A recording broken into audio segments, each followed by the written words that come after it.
वफाकी काबीना की गवर्नर पंजाब की बरतरफी के फैसले की तौसीक। फवाद असदुल्ला खान को DGIB तैनात करने की मंजूरी। इमरान खान मुसलसल आइन शिकनी के मुर्तकिब हो रहे हैं। वफाकी वजीर इत्तलात मरियम औरंगजेब की वफाकी काबीना के इजलास पर ब्रीफिंग।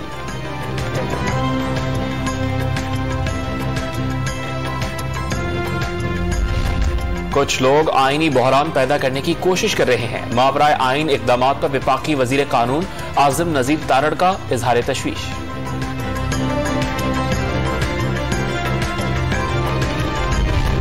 वजीर आजम शहबाज शरीफ की हिदायत पर लोड शेडिंग का खात्मा तरजीह करार। वफाकी वजीर तवानाई खुर्रम दस्तगीर ने कई बिजली घरों की बंदिश का जिम्मेदार पुरानी हुकूमत को करार दे दिया। बिजली की पैदावार के लिए इजाफी वसाइल की जरूरत पर भी जोर। खैबर पख्तूनख्वा असम्बली के सामने वर्कर्स वेलफेयर बोर्ड का एहतजाज। पुलिस ने मुजाहिरीन पर लाठियां बरसा दी, आंसू गैस की भी शैली।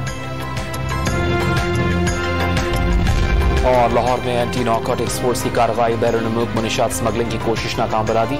अलामा इकबाल इंटरनेशनल एयरपोर्ट पर मुसाफिर खातून से 1 किलोग्राम चर्च बरामद।